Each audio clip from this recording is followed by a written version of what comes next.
ආයුබෝවන් දුවේ පුතේ. ඔබගේ ආදරණීය ඉතිහාස පන්තියෙන් අද ඉදිරිපත් කිරීමට බලාපොරොත්තු වන වීඩියෝ වන්නේ 9 ශ්‍රේණිය ඉතිහාසයේ පාඩම් මාලාවේ දෙවැනි පාඩම වන ශ්‍රී ලංකාවට බ්‍රිතාන්‍යයන් පැමිණීම සහ බලය තහවුරු කර ගැනීම. අපි එනම් මේ පාඩමට යොමු වෙලා බලමු. ශ්‍රී ලංකාව යටත් කරගත් ජාතීන් අතර පෘතුගීසියන්, ලන්දේසි සහ ඉංග්‍රීසි යන ජාතීන් තිත්තේ අපට හඳුනා ගන්න පුළුවන්. මේ අතරින් ඉංග්‍රීසි ජාතිකයන් ශ්‍රී ලංකාව යටත් කරගත්තේ කිස්වර්ෂ 1796 සිට 1947 දක්වා අවුරුදු 161ක පමණ කාලයක් ලංකාව තම අනසකට පත් කරගෙන සිටියා. මේ නිසා ශ්‍රී ලාංකික දේශපාලනයට සහ සංස්කෘතියට ඇති කළ බලපෑම සුළුපටු නොවේ. මෙසේ ඇති කළ බලපෑම් යහපත් මෙන්ම අයහපත් ප්‍රතිඵල ලෙස අපට හඳුනා ගන්න පුළුවන්. අපි ඊළඟට බලමු බ්‍රිතාන්‍ය ශ්‍රී ලංකාවේ මුහුදුබඩ ප්‍රදේශ යටත් කර ගැනීමට බලපෑ සාධක මොනවද කියලා. පෙරදිග රටවල් සමග වෙළඳාමෙන් සම්බන්ධව සිටි පෘතුගීසි සහ ලන්දේසි ජාතිකයන් අතරින් ශ්‍රී ලංකාව ඒවකට නතු කරගෙන සිටියේ ලන්දේසි පෙරදිග වෙළඳාමෙන් අධික ලාභ ලබන බව දැනගත් බ්‍රිතාන්‍ය සහ ප්‍රංශ ජාතිකයෝ පෙරදිග වෙළඳාම තමන් සතු කර ගැනීමට උත්සාහ කළා. මෙම දෙපිරිස අතර ඇති වූ බල තරඟය නිසා ප්‍රංශ ජාතිකයෝ යුරෝපයේ ලන්දේසින්ගේ මව් රට වූ ඕලන්දය ආක්‍රමණය කළා. මෙහි ප්‍රතිඵලයක් වූයේ ඕලන්දයේ එවකට පාලකයා වූ විලියම් කුමරු රැකවරණය පතා එංගලන්තයට පැනලා ගියා.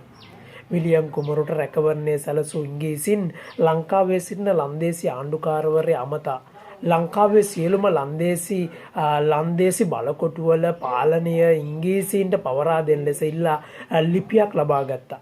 මෙම ලිපිය නිකුත් කරන ලද්දේ එංගලන්තයේ කියු මාලිගයේ ඉඳන්. එබැවින් එය හැඳින්වුවා කියු ලිපිය කියලා. එවකට ලංකාවේ ලන්දේසි ආණ්ඩුකාරවරයා සිටිපන් එංගල් බේක් කියු ලිපිය අනුව කටයුතු කිරීමට මැලි වුණා. ඒ නිසා ඉංග්‍රීසිව පෙතමෙන් ත්‍රිකුණාමලයේ ලන්දේසි බලකොටු වලට පහර දීලා එය අල්ලගත්තා. ඉන්පසු ක්‍රමයෙන් යාපනය, මන්නාරම, කල්පිටිය, ගාල්ල සහ කොළඹ යන ලන්දේසි බලකොටු ඉංග්‍රීසින් විසින් අල්ලා ගනු ලැබුවා. මේ අනුව 1796 පෙබරවාරි 15 වෙනි දින ලන්දේසින් සතු සියලු මුහුදුබඩ ප්‍රදේශ ඉංග්‍රීසින්ට පවරා දීමට වන්න එංගල් බේක් සිදු වුණා. මෙසේ ශ්‍රී ලංකාවේ මුහුදුබඩ පළාත්වල සම්පූර්ණ පළාත්වල පාලනය ලන්දේසින්ගෙන් ඉංග්‍රීසින්ට සතුවීම සිද්ධ වුණා. අපි ඊළඟට බලමු බ්‍රිතාන්‍යයන්ට ශ්‍රී ලංකාවේ බලය ලබා ගැනීමට බලපෑ හේතු මොනවද කියලා. ශ්‍රී ලංකාව ඉන්දියානු සාගරයේ මධ්‍යගතව පිහිටීම නිසා පෙර අපරදිග නැව් මාර්ග කේන්ද්‍රස්ථානයක් ලෙස ලංකාව පිහිටලා තියෙනවා. ඒ වගේම ඉන්දියානු සාගරයේ ආරක්ෂාව තහවුරු කර ගැනීමට සුදුසු ස්ථානයක ශ්‍රී ලංකාව පිහිටලා තියෙනවා. ඒ වගේම ඉන්දියාවේ නැගෙනහිර වෙරළේ මෙන්ම බටහිර වෙරළේද වෙළඳ කටයුතු ශ්‍රී ලංකාවේ සිට මෙහෙයවීමේ හැකියාව ලැබෙනවා. ඒ වගේම ශ්‍රී ලංකාවේ පිහිටි ත්‍රිකුණාමල වරාය ස්වභාවික ආරක්ෂාව සහිත වරායක් වූ නිසා ඔවුන්ගේ නාවික යාත්‍රා උපද්දව රහිතව නවතා තබා ගැනීමට සුදුසු වරායක් ලෙස ත්‍රිකුණාමල වරාය පිහිටලා තිබෙනවා. ඒ වගේම ශ්‍රී ලංකාවේ වෙළඳ කටයුතු වලට මැදිහත් වීමේ අවශ්‍යතාවය මෙන්ම අධික ලාභ ලැබිය හැකි මුතු මැණික්, කුරුඳු ගම්බිරි, සෙන්සල්, ඇද්දල ආදී පහසුවෙන් ලබාගත හැකි ද්‍රව්‍ය ලංකා භූමියේ තිබීම නිසා ඔන්න බ්‍රිතාන්‍යයන්ගේ අවධානය ලංකාව කෙරෙහි යොමු වෙනවා. අපි ඊළඟට බලමු ශ්‍රී ලංකාවේ මුහුදුබඩ පළාත්වල බ්‍රිතාන්‍ය පාලනය මොන ආකාරයෙන්ද පැවතුනේ කියලා. ලන්දේසි ආණ්ඩුකාරවරයා ඌපන් එංගල් බේක් විසින් ලන්දේසින් සතුව තිබූ ප්‍රදේශ ඉංග්‍රීසින්ට පවරා දෙනු ලැබුවද එම ප්‍රදේශ පාලනය ගෙන ගියේ පෙරදිග වෙළඳ සමාගමවත් ජෝන් සා සමාගම. මෙම පෙරදිග ඉන්දියානු වෙළඳ සමාගම යනු මදුරාසිය පිටුවා තිබූ ඉංග්‍රීසින්ගේ වෙළඳ කටයුතු මෙහෙය වූ සමාගමක්. පෙරදිග ප්‍රදේශවල රටවල් යටත් කර ගැනීමේ කටයුතු සඳහා අවශ්‍ය වියදම් සැපුවේ මෙම සමාගම. ඒ නිසා ඉංග්‍රීසි ආණ්ඩුව වෙනුවෙන් කළ වියදම් නැවත ලබා ගැනීමට මෙම සමාගමට හැකියාව ලැබුණා. ඒ නිසා ලංකාවේ පාලනය බලයට මැදිහත් වෙමින් බදු මුදල් වලින් තම වියදම් පියවා ගැනීමට මෙම සමාගමට හැකියාව තිබුණා.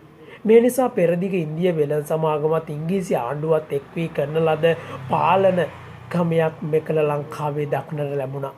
මෙය හැඳින්වුවා දිත්ත පාලනය කියලා. මෙහිදී පරිපාලන කටයුතු ඉංග්‍රීසි ආණ්ඩුව මැදිහත් වෙලා සිදු කරා. බදු මුදල් අය කර ගැනීම වැනි ආදායම් ලබා ගැනීමේ කටයුතු පෙරදිග ඉන්දියානු වෙළඳ සමාගම් මගින් සිදු කරා. මෙම දෙපරිස අතර අන්‍යෝන්‍ය සහයෝගයෙන් කටයුතු කිරීමක් දක්නට ලැබුණේ නැහැ. බදු අය කර ගැනීමෙන් තම ආදායම වැඩි කර ගැනීමට සමාගම නිරතුරුවම උනන්දු වුණා. මේ සඳහා නව බදු වර්ග රැසක් හඳුන්වලා දුන්නා. පොල් බද්ද, අරක්කු බද්ද, ලුණු බද්ද, මාළු බද්ද, දුම්කල බද්ද, රාබද්ද මෙසේ නව බදු රාශියක් පැනවීමෙන් සිංහල වැසියා ඉමහත් අසීරුතාවයකට පත් වුණා. මේන් විශාල අසාධාරණයට ලක් වූ බදු වර්ගය වන්නේ පොල්ගස් බද්ද. පොල්ගස් 10කට වැඩි සෑම ඉඩමකින්ම බදු අය කරගත්තා. පළදා වැහැතියෝ නැති සෑම ගසක් වෙනුවෙන්ම රජයට මුදලින් බදු ගෙවිය යුතු වුණා. සාමාන්‍ය ගැමි ජනතාව තම එදිනදා ප්‍රයෝජන ලැබූ පොල්ගස් වලට මුදල් බදු ගෙවීම ඉතාම අසාධාරණ ක්‍රියාවලියක්. මෙසේ බදු ගෙවීමට අවැසි අතිරික්ත මුදලක් සාමාන්‍ය ජනතාව සතුව තිබුණේ නැහැ. මේ නිසා අසීරුතාවයකට පස් සාමාන්‍ය ජනතාව ඉංග්‍රීසියට විරුද්ධව තම අකමැත්ත ප්‍රකාශය කරා. මෙය පසු කාලීනව ඉංග්‍රීසීන්ට විරුද්ධව විසාර කැරැල්ලක් ඇති කිරීමට තරම් උග්‍ර හේතුවක් බවට පත් වුණා. සමාගම් විසින් පනවන ලද බදු අය කිරීම සඳහා යොදවන ලද අවමිල්දාරු නම් නිලධාරීන් පිරිසක් හිටියා. ඔවුන් මදුරාසී බදු එකතු කිරීමේ ක්‍රියාවලිය මෙහිදීද අනුගමනය කළා. දේශීය බදු අය කිරීම පිළිබඳ කිසිදු සැලකිල්ලක් නොදැක්වුවා. බදු එකතු කිරීමේ කාර්යය මෙම නිලධාරීන්ට පවන ලද්දේ වෙන්දේසිකමය මගින්. මෙහිදී බදු අය කර ගැනීමේ අයිතියේ ඉහළම ඉල්ලුම්කරු වෙන්දේසි අවස්ථාවේදී මිලදී ගන්න පුළුවන් වුණා. ඒ අනුව බදු අය කර ගැනීමේ බලයලත් නිලධාරියා ලෙස එසේ මිලදීගත් පුජ්‍යලයා වුණා. ඔහු තමන්ට අවැසි පරිදි සාමාන්‍ය ජනතාවගෙන් බදු මුදල් ලබාගෙන තම ලාභය උපරිම කරගත්තා. මේ තත්ත්වය මත අවමිල්දාරුවරුන් තමන්ට අවැසි පරිදි බදු වර්ගවලට මිල නියම කරලා ලාභය උපරිම කර ගැනීමට උත්සාහ කරා. මේද දිත්ව පාලනයේ බිඳ වැටීමට හේතු කරුණක් ලෙස අපිට හඳුනා ගන්න පුළුවන්. 1798 සිට ශ්‍රී ලංකාවේ ප්‍රථම ඉංග්‍රීසි ආණ්ඩුකාරවරු ලෙස කටයුතු කරේ පෙඩ්ඩික් නෝත්. ඔහු එවකට පැවති දිත්ව පාලනය අනුව සමාගමට මෙන්ම ඉංග්‍රීසි ආණ්ඩුවටද වගකිව යුතු වුණා. නමුත් අසාර්ථක බදු පැනවීම හමුවේ ආණ්ඩුකාරවරයාටද කරන්න දෙයක් වුණේ නැහැ. මේ නිසා වැඩි කල නොගොස් දිත්ව පාලන ක්‍රමය බිඳ වැටුණා. මේ අනුව 1802 දී ශ්‍රී ලංකාවේ මුහුදුබඩ පළාත් ඉංග්‍රීසි ආණ්ඩුවේ සම්පූර්ණ පාලනයට පවරා ගත්තා. අධික බදු අය කිරීම හමුවේ පීඩනයට පත් මෙරට ජනතාව විසින් ඉංග්‍රීසි පෙරදිග ඉන්දිය වෙළඳ සමාගමට විරුද්ධව පහතරට ප්‍රදේශයේ කැරැල්ලක් ඇති කරා. කැරැල්ල මර්ධනය කිරීමෙන් පසු මෙවැනි කැරැල්ල ඇතිවීමට හේතු පරීක්ෂා කිරීම සඳහා ද මියුරන් කොමිසම පත් කරා. කර්නල් ද මියුරන් එහි සභාපතිවරයා වුණා. අපි බලමු ඊළඟට මියුරන් කොමිසමේ යෝජනා මොනවද කියලා. බදු එකතු කිරීමට වෙන්දේසි කිරීමේ ක්‍රමය අහෝසි කිරීම, බදු එකතු කිරීමට අවමිල්දාරුවරුන් ඉවත් කොට දේශීය නිලධාරීන් පත් කිරීම, පොල්ගස් බද්ද වැනි නව බදු වර්ග අහෝසි කර දැමීම, දිවයිනේ පැවති පැරණි සිරිත්තිරිත්තා සම්ප්‍රදායන් අනුව කටයුතු කිරීම සහ මුදලින් ගෙවිය යුතු බදු භාණ්ඩවලින් ගෙවීමට නැවත අවසර ලබා දුන්නා. අපි ඊළඟට බලමු ශ්‍රී ලංකාවේ මුහුදුබඩ පළාත් කිරීටේ පාලනයට යටතට පත් කිරීම. ශ්‍රී ලංකාවේ ප්‍රථම ඉංග්‍රීසි ආණ්ඩුකාරවරයා වූ පෙඩ්ඩික් නෝත් කිසු වර්ෂ 1798 සිට 1805 දක්වා මෙරට බ්‍රිතාන්‍ය ආණ්ඩුකාරවරයා ලෙස කටයුතු කරා. 1802 දී මදුරාසි පාලනය හෙවත් පෙරදිග ඉන්දිය වෙළඳ සමාගමේ පාලනයෙන් ඉවත් කොට මුහුදුබඩ පළාත්වල සම්පූර්ණ පාලන බලය බ්‍රිතාන්‍ය ආණ්ඩුවවත් ඉංග්‍රීසි කිරීටය යටතට පත් කළා.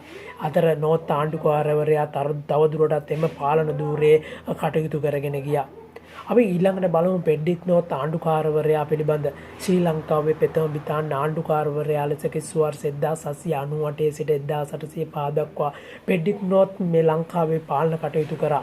එකල ලංකාවේ පරිපාලන, සිවිල් සහ යුද කටයුතු පාලනය කරගෙන යාමේදී බලතල ඔහුට හිමි වුණා. 1798 සිට 1802 දක්වා අතර කාලයේ පැවති දිත්ව පාලනය යටතේ ඉංග්‍රීසි ආණ්ඩුවටත් ඉංග්‍රීසි පෙරදිග ඉන්දිය වෙළඳ සමාගමටත් වගකීමට බැඳී සිටි නිසා නෝත් ආණ්ඩුකාරවරයාට දුෂ්කර කාලයක් උදා වී තිබුණා. නමුත් 1802 සිට දිත්ව පාලන අහෝසි වීම සමග පාලන කටයුතු ක්‍රමවත් භාවයට පත් වුණා. අපි බලමු නොත් ආණ්ඩුකාරවරයා කාලයේ සිදු සේවාවන් මොනවද කියලා. අධිකරණ කටයුතු ක්‍රමවත්භාවය, රෝම ලන්දේසි නීති ක්‍රමයට ඉංග්‍රීසි නීතිය හඳුන්වා දීම, ශ්‍රේෂ්ඨාධිකරණය පිහිටුවීම, රාජකාරී ක්‍රමය අවලංගු කිරීම, නඩු විසඳීමේදී ඇපල් උසාවියවත් අභියාචන අධිකරණ පිහිටුවීම, ඒ වගේම රජයේ පාලන කටයුතු සඳහා තැපැල් දෙපාර්තමේන්තුව, පොදු වැඩ දෙපාර්තමේන්තුව සහ මිනින්දෝරු දෙපාර්තමේන්තුව පිහිටුවීම සිද්ධ කරා. අපි ඊළඟට බලමු නොත් ආණ්ඩුකාරවරයාගේ කාලයේ උඩරට ආක්‍රමණය පිළිබඳ බලමු. පෙඩ්ඩික් නොත් ආණ්ඩුකාරවරයා මුහුදුබඩ පළාත්වල පාලන කටයුතු ගෙන ගිය අවදියේ උඩරට පැවතිය ස්වාධීන සිංහල රාජධානිය. ඒ පාලකයා සිටිය සී වික්‍රම රාජසිංහ රජතුමා. එතුමා සිංහල රාජාවලියේ අවසාන රජතුමා.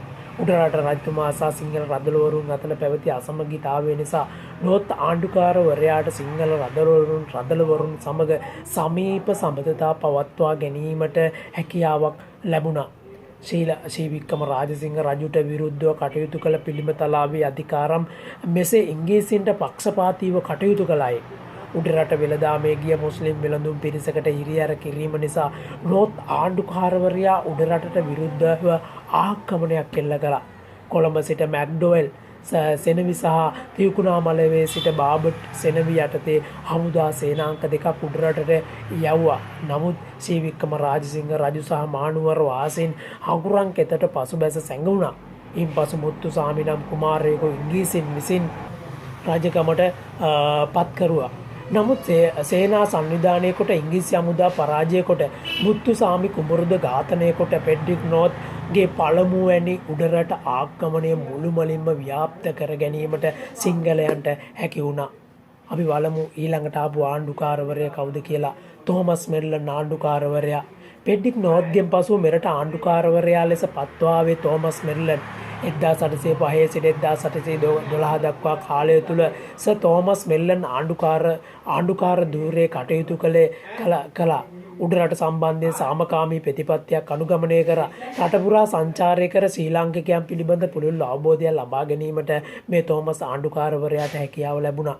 අපි බලමු තෝමස් මෙල්ලන් ආණ්ඩුකාරවරයාගේ කාලයේදී සිදු සේවාවන් මොනවද කියලා. පෙඩ්ඩික් නොත් ආණ්ඩුකාරවරයා අවලංගු කළ රාජකාරී ක්‍රමය නැවත ඇති කරා. ඒ වගේම සිවිල් පරිපාලන නිලධාරීන් සිංහල සහ දෙමළ භාෂා ඉගෙනීමට උනන්දු කිරීම මගින් හොඳ පරිපාලනයක් ගෙන යා හැකි බව නොත් ආණ්ඩුකාරවරයා ප්‍රකාශයට පත් කරා. ඒ වගේම නඩු විසඳීම සඳහා 1810 දී ජූරි සභා ක්‍රමය ඇති කරා. ඒ වගේම මුදලිවරින් සතුව තිබූ බලතල අඩු කිරීමට පත් කරා. අපි තෝමස් මෙල්ලන් ආණ්ඩුකාරවරයා පිළිබඳ පුළුල් වශයෙන් සාකච්ඡා කරන්න දෙයක් වැඩිය නැහැ. මොකද ඔහු උපායශීලීව සාමකාමී පාලන කටයුත්තක් තමයි කරගෙන ගියේ. අපි ඊළඟට බලමු ලංකාවේ ඉංග්‍රීසි තෙවන ආණ්ඩුකාරවරයා වන රොබර්ට් බවුන්ඩ්‍රික් ආණ්ඩුකාරවරයා පිළිබඳව. තෝමස් මෙල්ලන්ගෙන් පසු මෙරට ආණ්ඩුකාරවරයා ලෙස පත්වාවේ රොබර්ට් බවුන්ඩ්‍රික්. ඔහු කිසිවා 1812 සිට 1822 දක්වා කාලය තුළ මෙරට ආණ්ඩුකාරවරයා ලෙස කටයුතු කළා. එවකට උඩරට රාජ්‍යයේ රජතුමා වූයේ ශ්‍රී වික්‍රම රාජසිංහ. එතුමා සමග වෙළඳ සම්බන්ධතා ගොඩනගා ගැනීමට උත්සාහ දැරුවද එය අසාර්ථක වූ නිසා උඩරට රාජ්‍ය ආක්‍රමණයකින් හෝ ලබා ගැනීමට යටත් කර ගැනීමට රොබර්ට් බවුන්ඩ්‍රික් උත්සාහ කරා. උඩරට රදළවරුන් අතර පැවති අසමගියත් නායක කාර් වංශික රජු කෙරෙහි වැසියාගේ කලකිරීමත් ප්‍රයෝජනයට ගත් ඉංග්‍රීසිව ජෝන් ඩොයිලි නම් ඉංග්‍රීසි නිලධාරියාගෙන් උඩරට රාජ්‍යය පිළිබඳ ලබාගත් රහස් තොරතුරු අනුසාරයෙන් සැලසුම් සහගතව මැදමානුවර සැඟව සිටි රජතුමා ඇතුළු බිසෝවරුන් අත්අඩංගුවට ගත්තා.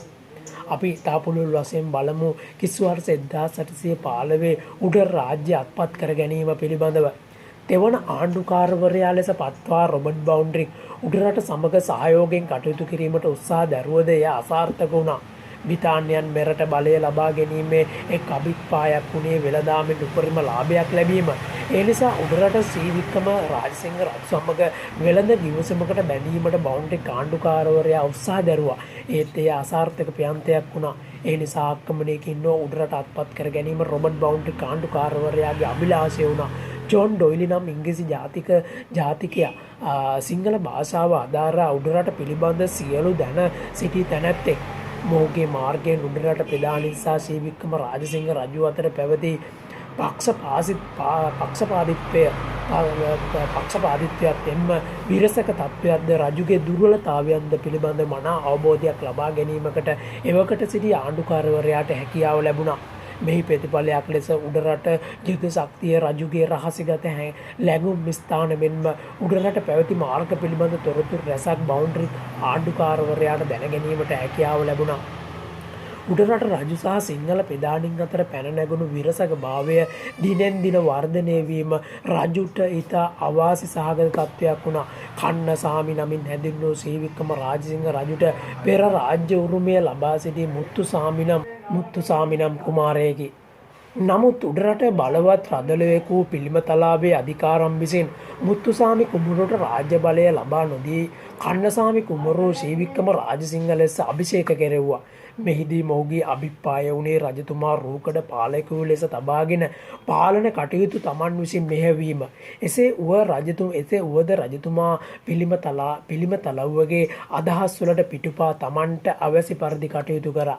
මේ නිසා රදල ප්‍රධානීව රජුට පක්ෂ සහ විපක්ෂ ලෙස කොටස් දෙකකට බෙදී කටයුතු කරා. මෙහි ප්‍රතිඵලයක් වූයේ රජු මරා දැමීම කුමන්ත්‍රණය මේ ප්‍රතිඵලයක් වුණේ රජු මරා දැමීමට කුමන්ත්‍රණය කළා. කලා යයි සැකකොට පිළිම තලාවේ ඇතුළු කිහිප දෙනෙකු මරණයට පත් කරා. ඉන්පසු එම තනතුර සඳහා පිළිම තලාවේ අධිකාරම්ගේ බෑනා කෙනෙකු ඇහැලේ පොළපත් කෙරෙව්වා. රජු මෙකල රාජ්‍යත්වය රැක ගැනීම පිළිබඳ ව්‍යාකූලත්වයකින් කටයුතු කළා. එබැවින් රදල ප්‍රධානීන් එකිනෙකා කෙරේ විරසකව තබා ගැනීමෙන් තමා ආරක්ෂාව සලසා ගැනීමටද හෙතම උනන්දු වුණා. මේ අනුව ඇහැලේ පොළ අධිකාරම්ට සතුරුව සිටි මොල්ලිගොඩ අධිකාරම දෙවනි අධිකාරම ලෙස පත් කරගත්තා. මෙසේ රාජ්‍ය සභාව තුළම පැවති අසමගිකම ජෝන් ඩොයිලි මාර්ගයෙන් බවුන්ඩරි ආණ්ඩුකාරවරයා දැන ගැනීමට හැකියාව ලැබුණා. රජතුමාගේ මහා අධිකාරම් ලෙස කටයුතු කළ ඇහැලේ පොළ ජෝන් ඩොයිලි සමග රහස් සබඳතා පවත්වන බව රජුට දැන ගැනීමට ලැබුණා. මේ අතරතුර සබරගම ප්‍රදේශයේ කැරැල්ලක් ඇති වුණා. මෙය ඇහැලේ පොළ විසින් සිදු කරන ලද්දක් බව රජතුමා සැක කළා. රජුගේ හමුදාව යවා එය මඩපවත්තුවා. ඇහැලේ පොළ ඉංගීසින්ගේ රැකවරණය පතා ඉංගීසින් දෙස පැනලා ගියා. මෙයින් කෝපයට පත් රජතුමා ඇහැලේ පොළ කුමාරියාමි ඇතුළු දරුවන් ඉතා අමානුෂික ලෙස මරා දැමුවා. දළදා මාලිගයේ ඉදිරිපිට නාථ දේවාල භූමියේ දේව සන්නිධ නම් ස්ථානයේ සිදු කරන ලද මෙම සමූහ ඝාතනය නිසා ශ්‍රීවික්‍රම රජු කෙරෙහි මහජන විරෝධයක් ඇති වුණා. මෙසේ රජුට විරුද්ධව මහජන මතයක් ගොඩනැගූ අවස්ථාවේදී රජුගේ මහා අධිකාරම් ඉංගීසින් භාරයේ සිටීමත් හේතු කොටගෙන ඉංගීසින්ට උඩරට අල්ලා ගැනීමේ පසුබිම සකස් වුණා. මෙකල රජතුමා අධික ලෙස මත්පැන් පානයට හුරු වී සිටියා. මෙවන් ඛේදවාචකයක් සිදුවීම පිළිබඳව යයිද මතයක් ජනතාව තුළ පැවතුණා. කෙසේ උඩරට වැසියන් මෙම සිද්ධියෙන් කම්පාවට පත් වුණා. එදින උඩරට රාජ්‍යයේ කිසිදු නිවසක ආහාර නොපිසූ බවද කියවෙනවා. මෙසේ රජු කෙරේ උඩරට වැසියා අතර ඇතු විරෝධය හේතු කොටගෙන රජුගේ ආරක්ෂක සංවිධාන සියල්ලම බිඳ වැටුණා. එමෙන්ම උඩරට රදල ප්‍රධානයෝද රජුට විරුද්ධ වුණා. මේ සියල්ල සිය වාසියට හරවාගත් බවුන්ඩරි ආණ්ඩුකාරවරයා ඇහැලේ පොළ අධිකාරම්ගේ ආධාරය ඇතිව උඩරට ආක්‍රමණය කිරීමට සැලසුම් සකස් කළා. 1814දී පහතරට සිට ගිය වෙළඳුන් කිහිප දෙනෙකුට උඩරට රජුගේ සෙබළුන් විසින් හිරිහැර කිරීම හේතු කොටගෙන උඩරටට විරුද්ධ යුද්ධ ප්‍රකාශය කිරීමට ආණ්ඩුකාරවරයා කියා කළා. 1815 ජනවාරි මාස ප්‍රකාශයක් නිකුත් කළ බවුන්ඩරි ආණ්ඩුකාරවරයා උඩරට වැසියන් කුහර රජුගෙන් බේරා ගැනීමට උඩරට ආක්‍රමණය කරන බවත් වැසියන්ට සංසුන්ව සිටින ලෙසත් දැන්වුවා. එමෙන්ම රටවැසියන් සතු දේපල ආරක්ෂා කරන බවටත් බුදුසසුන සහ භික්ෂුන් වහන්සේලාට නිසි ගෞරවයෙන්ම ආරක්ෂාවද තහවුරු කරන බවට පොරොන්දුවද ඇතුළත් ප්‍රකාශ නිකුත් කරා. උඩරට ආක්‍රමණය පහසු කටයුත්තක් වුණා. ඒක නිසා උඩරට ආක්‍රමණය පහසු කටයුත්තක් වුණා. ඇහැලේ පොළ අධිකාරම් ඇතුළු උඩරට සිංහල ප්‍රධානීන්ගේ සහයෝගයත් නිසා ඉංග්‍රීසීන්ට සටන පහසුවෙන් ජයග්‍රහණය කිරීමට හැකියාව ලැබුණා. උඩරට රජතුමා ආරක්ෂාව පතා සෙන්කඩ නුවරට පලා ගියා. එතුමා මැදමහනුවර බෝමුරේ නම් ගාමයේ උඩුපිටිය ආරච්චිගේ නිවසේ සැඟව සිටියේදී 1815 පෙබරවාරි මාස 18 වෙනි දින එක්නැලිගොඩ අධිකාරම් විසින් රජු සහ බිසවරුන් ඇතුළු පිරිස අල්ලා බිතාන්‍යයන්ට බාර දුන්නා. අල්ලාගත් විගස රජු නොයෙකුත් පිරියර විදීමට සිදු වූ නමුත් පසුව දැඩි රැකවල් මැද කොළඹට ගෙන ආවා. රජු සහ පිරිස කොන්වාලස් නම් නෞකාවෙන් ඉන්දියාවටත් ඉන්දියාවේ මදුරාසියටත් පසුව එතැන් සිට වෙල්ලෝර් බලකොටුවටත් සිරකරුවෙකු ලෙස ගෙන ගියා. ඉන්පසු ශ්‍රී ලංකාවේ රාජ පරපුරේ අවසානය සිදු වූවා. මෙරට අවසාන රජතුමා ලෙස නායක්කාර වංශික ශ්‍රී වික්‍රම රාජසිංහ රජතුමා ඉතිහාසයට එක් වෙනවා. අපි කෙටියෙන් බලමු ශ්‍රී වික්‍රම රාජසිංහ රජතුමා පිළිබඳව. නායක්කාරික වංශිකයෙකු මෙතුමා රජවීමට පළමු හැඳින්වුවේ කන්නසාමියන් නමින්. රජවන විට ඉතා ලාබාල වියේ සිටි මෙතුමා භික්ෂුන් වහන්සේලාගේ ඇසුරෙන් සිංහල භාෂාවත් බෞද්ධ ධර්මයත් ඉගෙන ගත්තා. ශ්‍රී වික්‍රම රාජසිංහ රජු මුලදී ඉතා යහපත් පාලකයෙකු ලෙස කටයුතු කළ බව දැක්වෙනවා. ඔහු වටා සිටි සිංහල පෙදානින් එතුමාට විරුද්ධව කටයුතු කිරීම නිසා රජතුමාට ජීවත් වීමට සිදු වූයේ ඉතා අනාරක්ෂිත පරිසරයක. දිනපතා රජුගේ නිදාගන්නා ස්ථාන පවා වෙනස් කිරීමට සිදු වූ බවද රජමාලිගය තුලදී එතුමාගේ ජීවිතය හානි කිරීමට කුමන්තන දියත් වූ බවද සාක්ෂි තිබෙනවා. පසු කාලීන විතා තදින් මත්පැන්ට ඇබ්බැව් වූ මෙතුමා ඉක්මනින් කෙපෙන සුළු පුජ්‍යලයක බවට පත් වූ බව එතුමාගේ ප්‍රකාශයකින් තහවුරු වෙනවා. සියසුනෙන් පහ කරන ලද ශ්‍රී වික්‍රම රාජසිංහ රජතුමා ඉංග්‍රීසි ජාතික මේජර් රොක් සමග කරන ලද ප්‍රකාශයක් හඳුනා ගන්න පුළුවන්. එනම් බලමු කෝපයන් සිටින විට කිසිවක් කිරීමට ඉඩ නොදෙන අනුශාසකවරු ඉංග්‍රීසි ආණ්ඩුකාරවරුන්ට සිටිති. ඒ නිසා ඔබලා අතර දඩුවම් පැමිණවීම එතරම් සුලභ නොවේ. එහෙත් අපගේ කෝපය සංසිඳන විට වරදකරුවාගේ ඉරණම විසදී හමාරය ශ්‍රී වික්‍රම රාජසිංහ රජු. ඉහත ප්‍රකාශය අනුව රජතුමා කටයුතු කළ ආකාරයත් එතුමා සතු අසීමිත බලතල පිළිබඳවත් වටහා ගන්න පුළුවන්. රජතුමා සහ රදවරුන් අතර පැවති මතභේදයේ උග්‍රවීමත් රජතුමාට දිනෙන් දින පැමිණි ජීවන තර්ජන හමුවේ තත්ත්වය තවදුරටත් ව්‍යාකූල වන්නට ඇතැයි බව අපිට සිතා ගන්න පුළුවන්. දළදා මාලිගාවේ පත්තිරිප්පු වැනි අලංකාර ගෘහ නිර්මාණ අංගයක් එක්කරනු ලැබුවේ ශ්‍රී වික්‍රම රාජසිංහ රජතුමාගේ කාලයේදී. දළදා මාලිගාව ඉදිරිපිට ඇති වැව ආකාශ ගංගා නමින් අලංකාර කරවීමටද එතුමා උනන්දු වෙලා තියෙනවා. දළදා මාලිගයේ ආසන්නයේම පිහිටි රජමාලිගයේ සිටි මහනුවර සියලු කටයුතු රජු විසින්ම සොයා බැලූ බවද සඳහන් වෙනවා. එතුමා සිත් ගන්නා සුළු පෞරුෂයකින් එබි පුජ්‍යලයකු වෙනවා. ඒ වගේම නායක්කාර වංශික වෙන්කත රංගම්මා රජුගේ අගබිසව බවට පත් වෙනවා. වෙන්කත රංගම්මා රජුගේ අගබිසව බවට පත් වෙනවා. ඉංග්‍රීසින් විසින් සිරකරුවෙකු ලෙස කොළඹට ගෙනෙනු ලැබූ රජතුමා දින කිහිපයක් කොළඹ රඳවා තබා ඉන්දියාවට ගෙන යාම පිණිස කොන්වාලිස් නෞකාවට රැගෙන යනු බැලීමට සාමාන්‍ය ජනතාව රැස්ව සිටියා. එතුමා වරායට ආසන්නයේ ගෙන යන මාර්ගයේ උස් ස්ථානයෙන් නැගගත් සාමාන්‍ය ජනතාව රජතුමා අවසන් වරට දැක ගැනීමට උත්සාහ කරා.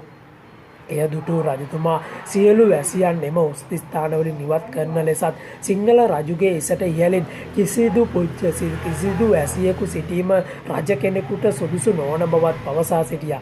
ඒ නිසා උස් ස්ථානවලින් සියලුම වැසියන් ඉවත් කළ පසු රජතුමා ඇතුළු පිරිස එම ස්ථානයෙන් නෞකාව වෙත ගමන් කළ බව ඓතිහාසික පුරාවෘත්තවල සඳහන් වෙනවා. සිංහල රදවරුන් කොතරම් කොතරම් තාඩන පීඩන එල්ලුවද ඉංග්‍රීසීන් රජතුමාට නිසි සැලකිල්ල දැක්වූ බව ඉංග්‍රීසි වාර්තාවට සඳහන් වෙනවා. රජතුමා ඉන්දියාවට පිටුවා කිරීමට නැව් පසු ඇතූ හැඟීම් සිංහල කවියෙකුගේ මෙසේ දක්වන්න පුළුවන්. විකුම් සිහල පරපුර සිහි තිබෙන තුරු උතුම් රාජලේ ටික මගේ සිඳෙන තුරු නෙතින් කඳුළු නොහලෙමි දිවි තිබෙනතුරු ඉතින් ආයුබෝවන් ලක් මෞනිගරු. ඔන්නෝමයි අපේ අවසාන රජතුමා ශ්‍රී වික්‍රම රාජසිංහ රජතුමා පිළිබඳ කවියෙකුගේ බසින් පෙන්නාලද කියලා තියෙන්නේ. අපි ඊළඟට යොමුවෙම උඩරට ගිවිසුම පිළිබඳව අපේ මාතෘකාවේ යොමුවෙම උඩරට ගිවිසුම පිළිබඳ මංගල ශ්‍රී වික්‍රම රාජසිංහ රජතුමා පිළිබඳ කෙටි විස්තරයක් තමයි මේ ඉදිරිපත් කරේ. අපි ඊළඟ මාතෘකාව ඉක්මනට යොමුවෙම උඩරට ගිවිසුම පිළිබඳව. 1815 මාර්තු 2 දින මහනුවර මගුල් මඩුවේදී මහනුවර මගුල් මඩුවේදී ශ්‍රී ලංකාවේ බ්‍රිතාන්‍ය ආණ්ඩුකාරවරයා සහ සිංහල රදළ ප්‍රධානීන් විසින් අත්සන් කරන ලද ගිවිසුමකින් උඩරට රාජධානිය ඇතුළු මුළු ලංකාවේම පාලනය ඉංග්‍රීසින්ට පවරා දෙන්න ලැබුවා. මේ අනුව පොතුගීසි සහ ලන්දේසි යන බටහිර ජාතීන්ට කිසි විටකත් යටත් කරගත නොහැකි වූ උඩරට රාජ්‍ය ගිවිසුමක් මගින් බ්‍රිතාන්‍යයන්ට පවරා දීම නිසා එතෙක් ස්වාධීන ජාතියක් ලෙස සිටි ශ්‍රී ලාංකිකයෝ පරාදීන ජාතියක් බවට පත් වුණා. රජතුමා සහ රදළ ප්‍රධානීන් අතර පැවති අසමගියත් පාලන තන්ත්‍රයේ ඇති වූ පැවති දුර්වලතාවය නිසා බ්‍රිතාන්‍යයන්ට උඩරට ඉතා පහසුවෙන් අත්පත් කර ගැනීමට හැකියාව ලැබුණා. අපි ඊළඟට බලමු උඩරට ගිවිසුමේ වගන්ති මොනවද කියලා.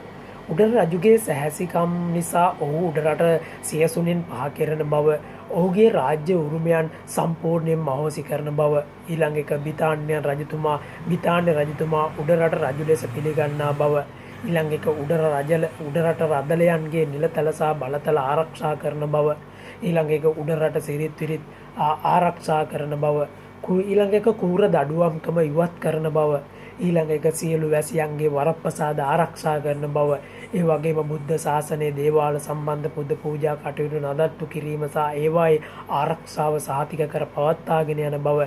ඔන්න ඔය වගන්තිය අනුව තමයි 1815 මාර්තු 2 උඩරට ගිවිසුම සිංහල රදළවරුන් සහ ආණ්ඩුකාරවරයා රොබර්ට් බවුන්ඩ්‍රික් ආණ්ඩුකාරවරයා අතර අත්සන් කළ මුළු ශ්‍රී ලංකා දීපයේම ඉංග්‍රීසින්ට භාර දීම සිද්ධ වුණේ. මහනුවර මගුල් මඩුවේදී උඩරට ගිවිසුම අත්සන් තැබීමට පෙර ඉංග්‍රීසි කොඩිය නන්වා තිබුණ දුටු වාරියපොළ සුමංගල හිමියන් විසින් ඉංග්‍රීසි කොඩිය එසවිය හැක්කේ ගිවිසුම අත්සන් කිරීමෙන් පසුව පමණක් යයි එඩිතරව පවසා ඉංග්‍රීසි කොඩිය පහතයලා සිංහල කොඩිය එසෙව්වා. මෙය සිංහල හිමි නමකගේ අභීත වීරත්වය පෙන්වන පියවරක් ලෙස අපට හඳුනා ගන්න පුළුවන්. අපි ඊළඟට යොමු වෙමු කිස්වර් 1818 නිදහස් සටන පිළිබඳව. මේ නිදහස් සටන ඇතිවීමට පසුබිම් හේතු මොනවද? උඩරට රදළ ප්‍රධානීන් සහ ඉංග්‍රීසි ආණ්ඩුකාරවරයා වූ රොබර්ට් බවුන්ඩ්‍රික් විසින් අත්සන් කරන ලද උඩරට ගිවිසුමට අනුව කන්ද උඩරට ඉංග්‍රීසින්ට යටත් ප්‍රදේශයක් බවට පත් වුණා.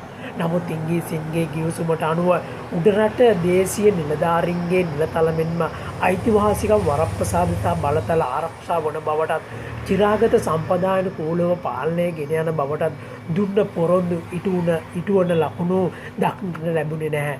උඩරට නායකකාර වංශික රජු නිරපා හැරීමෙන් පසු සිංහල ප්‍රධානීන්ට අවැසි පරිදි පාලනය ගෙන යා හැකි බවට ඔවුන් තුළ විශ්වාසයක් ගොඩ නැගී තිබුණා. උඩරට පාලන කටයුතු ගෙන යාම සඳහා ආණ්ඩුකාරවරයා විසින් ජෝන් ඩොයිලිගේ උපකාරය ලබා ගත්තා. සිංහල භාෂාව ඉගෙනගෙන උඩරට සිරිත් විරිත් මෙන්ම රදළ ප්‍රධානීන් අතර ඇති එදිරිවාදිකම් පිළිබඳ හොඳින් වටහාගත් ඩොයිලි කිසිදු රදළ ප්‍රධානියෙකුට අනෙකා අභිබවමින් කටයුතු කිරීමට කිසි කලෙක ඉඩ ලබා මේ හේතුව නිසා ඉච්ඡා භංගත්වයට පත් රදළ ප්‍රධානීන් සාමාන්‍ය වැසියා ඉංග්‍රීසි පාලනයට විරුද්ධව පොළ ගැස්වීමට උපක්‍රම යෙදුවා. මෙහි ප්‍රතිඵලයක් ලෙස වැඩි කල නොයවා ඉංග්‍රීසින්ට විරුද්ධව ජනමතයක් කන්ද උඩරට රාජ්‍යයේ ඇති වුණා. පරම්පරා ගණනාවක් මුළුල්ලේ ගෞරවයට පාත් වූ රජ කෙනෙකු මෙන්ම දළදා වහන්සේගේ ආරක්ෂකයා ලෙස කටයුතු කළ තම පාලකයා අහිමි වීමෙන් තමන්ට නිසි ආරක්ෂාවක් නොලැබෙන අන්ත අසරණ පිරිසක් බවට පත් වූ සිංහල ජනතාව අන්ත අසරණ පිරිසක් බවට පත්වලා ඇති බව සිංහලයන්ට අවබෝධ වෙන්න පටන් ගත්තා. මේ නිසා බුරුම රටින් බෞද්ධ රජ කුමාරයෙකු ගෙන්වා ගැනීමටද උඩරට රදළ ප්‍රධානීන් උත්සාහ කළදී උත්සාහ දරා තිබුණා. මෙසේ ක්‍රමයෙන් ඉංග්‍රීසියට විරුද්ධව උඩරටින් ආරම්භ වූ අප්‍රසාදයේ ක්‍රමයෙන් කැරලි තත්ත්වයක් දක්වා වර්ධනය වුණා. ඉංග්‍රීසින්ට විරුද්ධව ජනමතයක් ගොඩනැගෙමින් පවතින අතරතුර සිංහලයන් විශාල පිරිසක් ජීවත් වූ වෙල්ලස්ස ප්‍රදේශයේ මුහන්දිරම් තනතුරක් සඳහා හජ්ජි මරික්කාර් නම් මුහන්දිරම් කෙනෙකු පත් කිරීම නිසා වැසියන් තුළ ඇති වූ නොසන්සුන්තාවය කැරැල්ලක් ඇතිවීමේ ආසන්නතම හේතුවක් බවට පත් වුණා.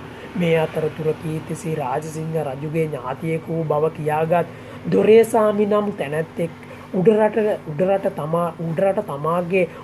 තමාගේ රාජ්‍ය උරුමයක් ඇති බව ප්‍රකාශ කළ නිසා ඌව වෙල්ලස්ස ජනතාව ඔහුවට ඒක රාශී වෙන්නට පටන් ගත්තා. අපි ඊළඟට බලමු 1800 නිදහස් සටන ඇති වූ හේතු කරුණු මොනවද කියලා කරුණු එකින් එක බලමු. එකින් එක බලමු. උඩරට පෙබිවරුන්ට හිමිව තිබූ වරප්‍රසාද අහිමි කිරීම නිසා ඔවුන්ගේ විරෝධතාවයේ මහජන හඬක් ලෙස පෙළගැස්වීමට උඩරට ප්‍රධානීන්ට හැකි වුණා. ඊළඟ එක තමයි උඩරට රදලයන්ගේ අපේක්ෂා වූ නායකකාර වංශික රජු සියසුනෙන් පාකොට රදල ප්‍රධානියක උඩරට පාලකයා බවට පත්කරවා ගැනීමේ අභිලාෂය ඉංග්‍රීසීන් විසින් නොතකා හැරීම. ඊළඟ එක තමයි බ්‍රිතාන්‍ය රජුගේ නාමයෙන් සියලු කටයුතු සිදුවද උඩරට වැසියන් කිසි කලෙක නොදුටු රජ කෙනෙකුට ගෞරව කිරීමට නොපෙළඹීම. ඔවුන් මෙතෙක් කල් ගෞරවවාදය දැක්වුවේ තමන්ට දුෂ්‍යමාන වූ රජ කෙනෙකුට. උඩරට වැසියන් උඩරට සිහසුනේ නොසිටින රජ කෙනෙකු පිළිබඳ ඔවුන්ට කිසිදු හැඟීමක් තිබුණේ නැහැ. ඒ වගේම පැරණි නීති රීති සම්ප්‍රදායන් ගරු කරන බව ඉංග්‍රීසින් පොරොන්දුවද ඒවා නිසියාකාරයෙන් ඉටු නොවීම. ඒ වගේම තමයි ඌව වෙල්ලස්ස ප්‍රදේශයට හජ්ජි මරික්කාර නම් මුස්ලිම් මුහන්දිරම් කෙනෙකු පත් කිරීමේ නිසා සිංහලයන් නොතක හැරියේය යන කලකිරීම ඉංග්‍රීසි පාලනයට විරුද්ධව කැරැල්ල ඇතිවීමට ආසන්නතම හේතුව බවට පත් වුණා. ඌව වෙල්ලස්ස ප්‍රදේශයෙන් නැරඹුණු මෙම කැරැල්ල මර්ධනය කිරීමට බදුල්ලේ ඒජන්තවරයෙකු සිල්වෙස්ටර් විල්සන් විසින් ඇතුළු බට පිරිසක් යැව්වා. මෙහිදී කැල්ලිකරුවන්ට මැදි වූ විලිසන් ඇතුළු පිරිස මරුමුවට පත් වුණා. කැරැල්ල වේගයෙන් පැතිරයන ලක්ෂණ දක්නට ලැබුණා. මේ නිසා අරගලය මැඩ පැවැත්වීමට ඉංග්‍රීසින් විසින් කැප්පෙටිපොළ මිල්ලෑව කොබ්බෑකඩුව යන දිසාවරුන් පිටත් කර හැරියා. කැප්පෙටිපොළ දිසාවේ කැල්ලිකරුවන්ට එක්වුණා. මේ ඉංග්‍රීසින් ලැබූ දරුණු පරාජයක් බවට පත් වුණා. මොල්ලිගොඩ දිසාවේ පමණක් ඉංග්‍රීසින්ට පක්ෂව කටයුතු කළා. අනෙකුත් සියලු රදලවරුන් කැල්ලිකරුවන්ට සහයෝගය දුන්නා. තත්ත්වය පාලනය කිරීමට නොහැකි තරමට උග්‍රවන බව දැනගත් ඉංග්‍රීසි මාර්ෂලෝ නීතිය හෙවත් යුද්ධ නීතිය පනවා කැල්ලිකරුවන්ට දුටුතැන වෙඩි තැබීමේ නීතිය යටතේ ක්‍රියාත්මක කළා. එමෙන්ම ගම්බිම් විනාශ කිරීමෙන් ගිනි තබමින් නිවාස දේපොළ මෙන්ම ධාන්‍ය වගාවද ඉංග්‍රීසින් විසින් විනාශ කරලා දැම්මා. ගම්බිම් විනාශ කිරීමෙන් ආහාර හිගයක් ඇති කිරීමට කටයුතු කළ නිසා අසරණ භාවයට පත් ජනතාව ඉංග්‍රීසින්ට යටත් වුණා. සටන්කරුවන් විශාල පිරිසක් මරණයට පත්වීමත් සමග කැල්ලි නායකයන් ඉංග්‍රීසින්ට අසුවීමත් නිසා 1818 නිදහස් අරගලය අඩපණ වුණා. දන්ත ධාතුන් වහන්සේද ඉංග්‍රීසින් අතට පත්වීමෙන් නිදහස් අරගලය නිමාවට පත් වුණා. කැල්ලි නායකයන් අතර නිති සම්බන්ධතාවයක් නොවීමත් සතර කෝරළයේ භාරව සිටි මොල්ලිගොඩ දිසාවේ ඉංග්‍රීසින්ට පක්ෂපාතීව කටයුතු කළ නිසා කොළඹ නුවර මහාමාර්ගයේ වැටී තිබුණු සතර කෝරළය හරහා ඉංග්‍රීසි සේනාවන් උඩරට යැවීමේ පහසු වීමත් නිසා සේනාවන්ට අවශ්‍ය ආහාර පාන ආදිය නිසිකරට උඩරට යැවීමට හැකියවීමත් නිසා ඉංග්‍රීසි හමුදාවන්ට වාසි සහගත තත්ත්වයක් ඇති වුණා. මෙම හේතුව නිසා ඉංග්‍රීසින් 1818 ප්‍රථම නිදහස් සටන පහසුවෙන් මැඩ පැවැත්වීමට හැකියාව ලැබුණා. ඉංග්‍රීසින් විසින් අල්ලා ගන්නා ලද කැප්පෙටිපොළ මඩුකල්ලේ ඇතුළු නායකයන් මරා දැමුවා. සටනට සහාය දුන් බවට සැක කළ ඇහැලේපොළ අධිකාරම් මුරිසි දිවයිනට පිටුවහල් කරා. 1815 උඩරට ගිවිසුමෙන් බ්‍රිතාන්‍යයන්ට පවරා දෙන ලද උඩරට රාජ්‍ය නිදහස් කර ගැනීමේ අරමුණින් දියත් කරන ලද ප්‍රථම නිදහස් අරගලය ස්වදේශිකයන් විශාල පිරිසකට මරණය උරුම කරලා දෙමින් විශාල දේපල විනාශයක් සිදු කරමින් සිංහල ජාතිය පිළිබඳ හැඟුමෙන් ඔද වැඩි ගිය නායකයන්ගේ රැසකගේ ජීවිත පූජාවෙන්ද සටන නිමාවට පත් වුණා. මෙම සංවේගජනක අවසානයත් සමග ප්‍රකාශනිකුත් කළ බ්‍රිතාන්‍යයෝ දේශීය නිලධාරීන්ගේ බලතල සහ වරප්‍රසාද අඩු කර බුදුදහම සුරැකීමට දුන් පොරොන්දුවද නොතකා හැරියා. අපි ඊළඟට බලමු 1818 නිදහස් සටනින් අපට ඉගෙන ගත හැකි පාඩම් මොනවද කියලා. දේශීය නායකයන් වූ රදලවරුන් අතර පැවති බල තණ්හාව නිසා රට තුළ අරාජිකත්වයක් බිහි වුණා. ඊළඟ එක රජතුමා වැනි ශක්තිමත් නායකයෙකු නොසිටින විට පාලනයේද ස්ථීරසාර නොවන බව මෙහින් අපට ඉගෙන ගන්න පුළුවන්. ඒ වගේම තමයි සමහර රදළ නායකයන් ඉංග්‍රීසින්ට පක්ෂපාත වීමෙන් උඩරට රාජ්‍යයේ සියලුම යුද රහස් ඔවුන් අතට පත්වීම සිද්ධ වුණා. ඒ වගේම තමයි දන්ත ධාතුන් වහන්සේගේ ඉංග්‍රීසි භාරකාරත්වය ලබා ගැනීමට සුදුසු පුජ්‍යලයකු නොවුණා. ඒ වගේම තමයි සිහසුනට උරුමකම් කියූ දොරේ සාමි වැනි පුජ්‍යලයන් ව්‍යාජ රංගපෑම් වලට වැසියා මුලා වුණා. ඊළඟ එක තමයි මුස්ලිම් ජාතිකයන් සටනට එක්කර නොගෙන තනිවම සටන මෙහෙයවීමෙන් ජාතික අසමගිය තුළින් සටන කඩාකප්පල් කිරීමට ඉංග්‍රීසින්ට හැකියාව ලැබුණා. ජෝන් ඩොයිලි වැනි අයගේ උපායශීලීත්වය සහ චරපුරුෂ සේවාව මගින් උඩරට පාලනයේ සියලු හැකියාවන් මෙන්ම නොහැකියාවන් පිළිබඳ හෙළිදරව්වක් මේ තුළින් සිද්ධ වුණා. ඔන්න ඔය ටික තමයි 1818 නිදහස් සටනේ අපට ඉගෙන ගත හැකි පාඩම වන්නේ පුතේ. අපි ඊළඟට යොමු වෙමු 1848 නිදහස් සටන පිළිබඳව. ඉංග්‍රීසීන්ට විරුද්ධව උඩරට සිංහලයන් තුළ පැවති විරෝධතාවය අල්ලු යට ගිනි පුපුරුමෙන් සැඟවිලා තිබුණේ. ඊය වරින් වර ඉංග්‍රීසි විරෝධී උද්ඝෝෂණ ලෙස මතුව ආවා. බොහෝ විට මේ සඳහා පෙරමුණ ගත්තේ භික්ෂුන් වහන්සේලා. පන්සල් ආශ්‍රිතව විරෝධතා ව්‍යාපාර නැගියා නමුත් ඒ සියල්ල මතු සැනකින්ම ව්‍යර්ථ කර දැමුණු ලැබුව ඉංග්‍රීසින් විසින්. තත්ත්වය මෙසේ පැවතමින් තිබියදී ඉංග්‍රීසින් විසින් පනවන ලද අසාධාරණ බදු වර්ග කිහිපයක් හේතුවෙන් මහජනතාවට ඉතා පීඩාකාරී තත්ත්වයක් උදා වුණා. පසුව එය ඉංග්‍රීසින්ට පාලනය කළ නොහැකි තරමේ විශාල කැරැල්ලක් බවට පත් වුණා. රජයේ ආදායම වැඩි කර ගැනීම සඳහා ටොරින්ටන් ආණ්ඩුකාරවරයා බදු වර්ග රාශියක් පැනෙව්වා. එනම් කඩ සාප්පු බද්ද, බල්ලන් වෙනුවෙන් පැනූ බද්ද, ඇඟ බද්ද, ඔරුපාරු බද්ද, කරත්ත බද්ද, තුවක්කු බද්ද, මාර්ග බද්ද, තොටුපළ බද්ද වගේ බදු වර්ග රාශියක් පැනෙව්වා. මෙහි කඩසාප්පු බද්ද ගැනු කුඩා කෝපි කඩකරුවන් පවා බදු මුදල් අය කර ගැනීමේ තීරණය. එදිනෙදා සුළු වෙළඳාමෙන් කළ පුජ්‍යලයන්ගෙන්ද රජය මුදල් අය කර ගැනීමට ගත් තීරණය නිසා සුළු වෙළඳුන් නොසන්සුන් බවට පත් වුණා. එය ඔවුන්ගේ ආර්ථිකයේද ඔරොත්තු නොදෙන තත්ත්වයකට පත් වුණා. මෙරට වැසියන්ගේ නිවෙස්වල ආරක්ෂාව සිටි බල්ලන් වෙනුවෙන් නිවසියාට බදු මුදලක් ගෙවීමට යෝජනා වීමද මෙරට වැසියා පුදුමයට පත් කරවන්නක් වුණා.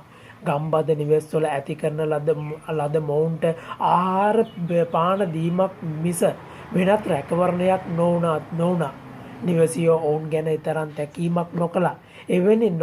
තැකීමක් නොකළපු එවැනි සතුන් වෙනුවෙන් රජයට මුදල් ගෙවීම සිදුවීම යනු ගම්බද වැසියන් කලකිරීමට පත් කරවන්නක් වුණා. ඒ වගේම සාමාන්‍ය ජනතාව පීඩාවට පත් කළ තවත් බද්දක් වන්නේ තුවක්කු බද්ද.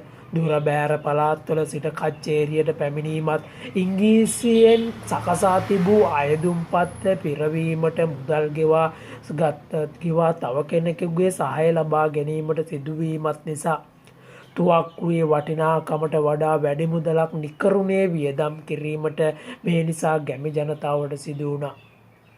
ඇඟබද්ද ලෙස සැලකුවේ වයස අවුරුදු 18ත් 55ත් වන සෑම පිරිමියෙකුම වර්ෂයකට දින 6ක් අනිවාර්යයෙන්ම සේවයේ යෙදෙන්න ඕන.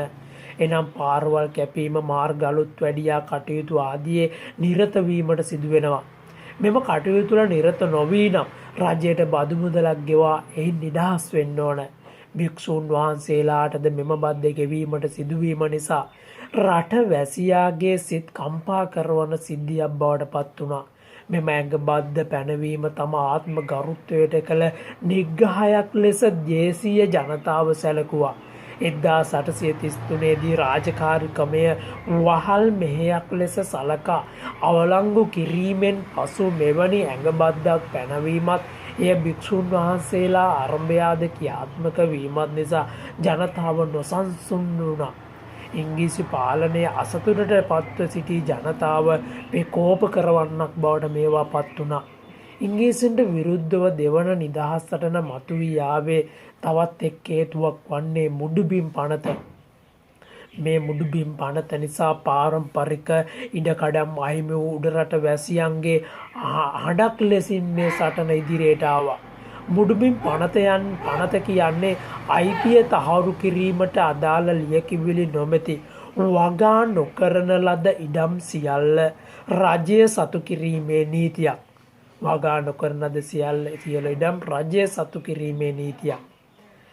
උඩරට වැසියන්ට පාරම්පරිකව හිමි වූ මෙම ඉඩම්වල අයිතිය පිළිබඳ ලියකිවිලි නොතිබුණා. ඔවුන් සතුන්ට තන කැවීම, ගොවිතැනට අවශ්‍ය ලී දඬු සපයා ගැනීම, ගෙවල් දොරවල් තනා ගැනීමට අවශ්‍ය ලී සපයා ගැනීමට මෙන්ම එදිනෙදා අවශ්‍ය දර සපයා ගැනීමට මෙම ඉඩම් යොදාගත්තා.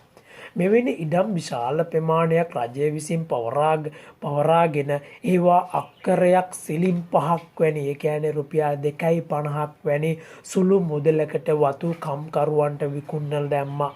මෙම ඉඩම් වලට මැදි වූ උඩරට ජනතාව ඉතා පීඩනයට පත් වුණා. තමන් පාරම්පරිකව භුක්ති විඳින ලද ඉඩම් රජයට පවරා ගැනීමත් ඒවා ඉතා අඩු මුදලට අන්සතු කිරීමත් නිසා ජනතාව පත් වුණේ හරියට නිකන් ඉච්ඡා බංගත්වයට පත් වුණා. මෙසේ ආර්ථික වශයෙන් පිරිහී සිටි ජනතාවට නව බදු වර්ග පැනවීමත් සමග දරාගත නොහැකි තත්ත්වයකට ජනතාව පත් වුණා. එම නිසා නව බදු වර්ග සියල්ල අවලංගු කරන ලෙස ඉල්ලා ඒ ප්‍රදේශවල ඒජන්තවරුන් හමු වී කරුණු ඉදිරිපත් කළද එමගින් සහනයක් ලබා ගැනීමට හැකියාවක් ලැබුණේ නැහැ. මෙසේ බදු වර්ග අවලංගු කරවා ගැනීමට ආරම්භ වූ සටන ඉංග්‍රීසින් මෙරටින් පළවා හරිනතුරු අත් නොහරින සටනක් බවට පත් වුණා. 1848 නිදහස් සටන නායකත්වය දෙනු ලැබුවේ පහත රටින් බිහි වූ මොරටුවේ වීර හැන්නැදිගේ පැන්සිස්කු පෙනාන්දු හෙවත් වීර පුරන්නප්පු විසින්. ඔහුගේ සහායට කුරුණෑගලින් එක්වූ දිනෙස් අප්පුහාමි සහ පෑලියගොඩ ඩේවිඩ් හෙවත් කුංගාලේගොඩ බණ්ඩා මෙන්ම සංඝ පීතුවරයෙකු කඩාපොළ හිමියන්ගේ ආධාරය ඇතිව කුරුණෑගල මහනුවර මාතලේ ආදී ප්‍රදේශවල පැතිර ගී කැරැල්ල පැතිරෙන්න පටන් ගත්තා. මෙය 1848 මාතලේ කැරැල්ල ලෙසද හඳුන්වනවා. එසේ හැඳින්වීමට හේතු වූයේ ඉංග්‍රීසීන්ට බරපතල හානි සිදු වූයේ මාතලේ ප්‍රදේශයේ වීම නිසා. අපි ඊළඟට බලමු 1848 නිදහස් සටනේ නායකයන් කවුද කියලා මම කලින් සඳහන් කරා. ඒ නායකයන් පිළිබඳව අපි පොඩි විස්තරයක් කතා කරලා බලමු මේදී. අපි මුලින්ම කතා කරමු පුරන්නප්පු හෙවත් වීර හැන්නදිගේ පැන්සිස්කු පෙනාන්දු. මොරටුව ප්‍රදේශයේ උපත ලැබූ වීර හැන්නදිගේ පැන්සිස්කු පෙනාන්දු තමන්ට උපතින්ම උරුම වූ විදේශීය නාමය අතෑර පුරන්නප්පු යන සිංහල නාමය භාවිතා කිරීමට පටන් ගත්තා. මොරටුවෙන් දමුල්ලට පැමිණ එහි විහාරවාසී භික්ෂූන්ගේ රැකවරණය ලබා ඉංග්‍රීසින්ට විරුද්ධව සේනා සංවිධානය කළා. මාතලේ ප්‍රදේශයේ කැරැල්ලක් ඇතිකොට ඉංග්‍රීසින්ට විශාල හානියක් සිදු කළා. පුරන්නප්පුගේ ප්‍රධානත්වයෙන් සිටි දේශීය හමුදාව පුරන්නප්පුගේ ප්‍රධානත්වයෙන් සිටි දේශීය හමුදාව විසින් දේශීය හමුදාවක් තමයි පුරන්නප්පුට හිටියේ. කැල්ලි නායකයන් වරින් වර ඉංග්‍රීසින්ට හසු වුණා. අවසානයේ සිංහලයන් දෙදෙනෙකු විසින් පාවා දෙනු ලැබූ පුරන්නප්පු 1848 අගෝස්තු 8 වෙනි දින අධිරාජ්‍යවාදීන්ගේ වෙඩි උණ්ඩයට දිවි පිදුවා. මාගේ මව මාවැනි තවත් 4 දෙනෙකු බිහි කෙලේ නම් පරසුද්දන්ගෙන් එකෙකුවත් මේ රටේ ඉතිරි වන්නේ නැත යනුවෙන් ඔහු අවසන් වරට ප්‍රකාශය ඉදිරිපත් කරා. අපි ඊළඟට බලමු අපේ ඊළඟ වීර නායකයා ගොංගාලේගොඩ බණ්ඩ හෙවත් පෑලියගොඩ ඩේවිඩ්. කැලණියේ වනවාසල ප්‍රදේශයේ උපත ලැබූ වර්ණපුර දේවගේ ඩේවිඩ් ඉංග්‍රීසි පාලනයට විරුද්ධව හඬ නැන්නූ නායකයෙක්.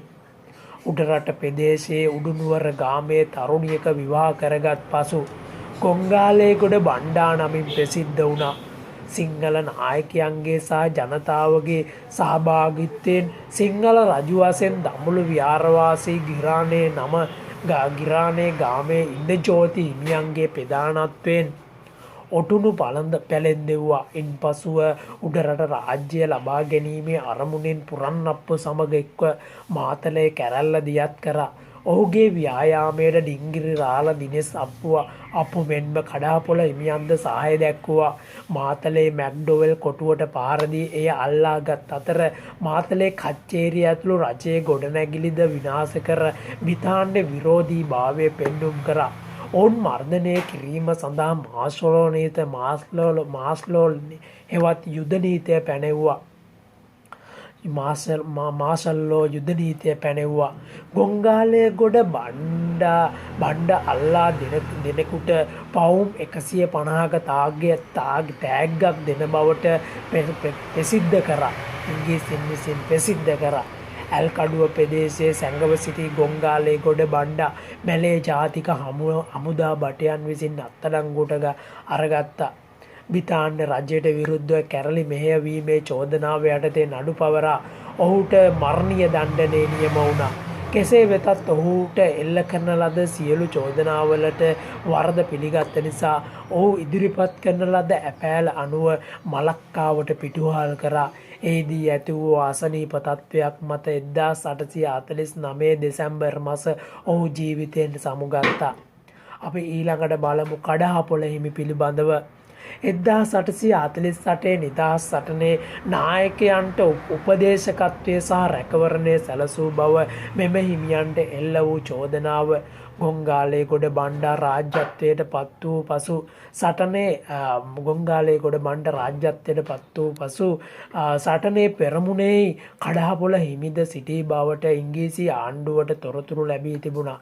ඒ අනුව කාහල්ල නම් ප්‍රදේශයේ වනගත ගල්ලෙනක සිටි කඩාපොළ හිමියන් අත්අඩංගුවටගෙන යුධාධිකරණ ඉදිරියට පමුණුවනු ලැබුවා. උන්වහන්සේට ඉදිරිපත් වූ චෝදනාවන් වූයේ උතුම් වූ ඉංග්‍රීසි ආණ්ඩුවට විරුද්ධව කැරලි නායකයන් සමග සම්බන්ධතා පැවැත්වීම සහ කැරලි නායකයන්ට අනුබල දීම. ඒ අනුව රාජ්‍ය ද්‍රෝහියෙකු දිය යුතු දඩුවම ලෙස 1848 අගෝස්තු 26 දින උදෑසන 7ට වෙඩි තබා මරා දැමීමට නියෝග කරා. දෑතේ විලංගු සහිතව වෙඩි තබා මරා දැමීමට සූදානම් කළ කඩාපොළ හිමියන්ගෙන් අවසන් වරටත් කැරලි නායකයා සැඟවී සිටින ස්ථාන පැවසුවොත් අභයදානය ලැබෙන බව පැවසුවද උන්වහන්සේ එකේලාමය ප්‍රතික්ෂේප කරා. කැප්ටන් පෙන්වික්ගේ අනකට අනුව සොල්දාදුවන් උන්වහන්සේට වෙඩි තබා ඝාතනය කරනු ලැබුවා. අපි ඊළඟට බලමු 1848 නිදහස් සටනේ ප්‍රතිඵල මොනවද කියලා. කැරැල්ල පිළිබඳ සොයා බැලීම පිණිස බ්‍රිතාන්‍ය රජයේ කමිටුවක් පත් කරා. ඊළඟට ජනතා විරෝධයට ලක් වූ වෙළඳ බද්ද සුනක බද්ද සම්පූර්ණයෙන්ම අහෝසි කරලා දැම්මා. භික්ෂුන් වහන්සේලා ඇඟබද්දෙන් නිදහස් කරා. කමිටුවේ නිර්දේශය පරිදි ටොරින්ටන් ආණ්ඩුකාරවරයාට සිය තනතුරෙන් ඉවත්ව යාමට සිද්ධ වුණා. සාමාන්‍ය ජනතාවට සහන සැලසීමට රජයේ ප්‍රමාණවත් පියවර නොගැනීම සම්බන්ධයෙන් කරුණු ඉදිරිපත් කිරීම නිසා වාරි කර්මාන්තයේ දියුණු කිරීම සහ කෘෂි කර්මාන්තයේ නගා සිටුවීමට කටයුතු කළා. දළදා වහන්සේගේ භාරකාරත්වය 1853 සිට සම්පූර්ණයෙන්ම බෞද්ධයන්ට පවරා දුන්නා. ඒ මං කිව්වේ 1848 නිදහස් සටනෙන් පසුව ඇතිවුණු ප්‍රතිඵලය. අපි ඊළඟට බලමු බ්‍රිතාන්‍යයන් යටතේ ඇති වූ ආර්ථික වර්ධනය මොන වගේ වර්ධනයක්ද තිබුණේ කියලා. වතුවගාවේ ආරම්භය සහ ව්‍යාප්තිය. බ්‍රිතාන්‍ය පාලනයේ මුල් දශක කිහිපය තුළ ආර්ථිකයේ ප්‍රධාන ස්ථානයක් ගත්තේ කුරුඳු. ලන්ඩන් වෙළඳපොලේ කුරුඳු මිල ශීඝ්‍රයෙන් පහත බැසමින් තිබූ නිසා වෙනත් ව්‍යාපාරික වැවිල්ලක් කෙරෙහි ඔවුන්ගේ අවධානය යොමු වුණා. වැවිලි පිළිබඳ විවිධ හත්අදහ බැලීම් කරමින් තිබූ අවධියේ උඩරට කඳුකර ප්‍රදේශයේ කෝපි වගාවට උචිත බව පෙනී ගියා. මුහුදු මට්ටමින් මීටර් 300ට වඩා උස් සෙල්සියස් අංශක 200ට අඩු උෂ්ණත්වය කෝපි වගාවට යෝග්‍ය වුණා. ඒ අනුව 1815 ගිවිසුමෙන් උඩරට ප්‍රදේශ බ්‍රිතාන්‍යයන් සතු වී තිබීම හේතුවෙන්ද ඔහු උඩරට කෝපි වගාවට යොමු වුණා. 1824 වර්ෂයේදී මෙරට ආණ්ඩුකාර ධූරයට පත්ව ආපු එඩ්වඩ් බාන්ස් ආණ්ඩුකාරවරයා කෝපි වගාවේ දියුණුවට විශාල සේවයක් කළා. කෝපි වතු හිමියන්ට ආනයන අපනයන පහසුකම් ඇති කරලා දුන්නා. වගාවට උනන්දු කිරීමට අවශ්‍ය තාක්ෂණික සහාය ලබා දුන්නා. කෝපි වතුවල වැඩට ගිය අය අනිවාර්ය සේවා රාජකාරි වලින් නිදහස් කරා. උඩරටට සුදුසු මහා මාර්ග පද්ධතියක් ඇති කර වතුවලට පිවිසුම් මාර්ග ඇති කරා. වැවිලි කරුවන්ට ණය පහසුකම් ලබා දුන්නා. කෝපි වගාකරුවන්ට බදු සහන ලබා දීම සිද්ධ කරා. මෙසේ සලසනු ලැබූ සේවාවන් නිසා ලංකාවේ කෝපි වගාව ශීඝ්‍රයෙන් පැතිරෙන්න පටන් ගත්තා. කෝපි වගාවෙන් ඇරඹුණ ශ්‍රී ලංකාවේ වතු ආර්ථිකයේ පදනම අද දක්වාම පැවතෙන බව පෙන්වා දෙන්න පුළුවන්. ඉස්වර්ෂ 1835 දී පමණ ඇරඹුණු කෝපි වතු වගාව දියුණුවට බලපෑ තවත් හේතු රාශියක් තියෙනවා. එනම් යුරෝපයේ පානයක් ලෙස කෝපි පරිභෝජනය ජනප්‍රිය වුණා. ඒ වගේම බටහිර හින්දිය දූපත්වල කෝපි නිෂ්පාදනය අඩාල වීමෙන් ශ්‍රී ලංකාව වැනි රටවල කෝපි වලට ඉල්ලුම වැඩි වුණා. උඩරට ප්‍රධාන නගර සම්බන්ධ කරමින් ඇති කළ මහා මාර්ග පද්ධතිය නිසා පරිවහන ගාස්තු අඩු වුණා. කෝපි වගාව පිළිබඳ සාර්ථක වැවිලිකම උපයෝගී කරගත්තා. කෝපි වෙළදාමෙන් ලැබුණු ආදායම රජයේ ප්‍රධාන ආදායම් මාර්ගයක් බවට පත් වුණා. 1840 මුඩුබිම් පනත අනුව ලිඛිත අයිතියක් පෙන්විය නොහැකි ඉඩම් රජයට පවරාගෙන එම ඉඩම් ඉතා අඩු මිලට වැවිලිකරුවන්ට ලබා දුන්නා. වෙළඳ භෝග වවන ලද ඉඩම් බදු වලින් නිදහස් කරා. දකුණු ඉන්දිය කම්කරුවන්ගේ සේවය අඩු මුදලට ලංකාවට ලබා ගත්තා. මෙවැනි විශේෂ හේතු ගණනාවක් නිසා ලංකාවේ වතු ආර්ථිකයේ කෝපි වගාවේ ආරම්භයත් සමග දියුණුවට පත් වුණා.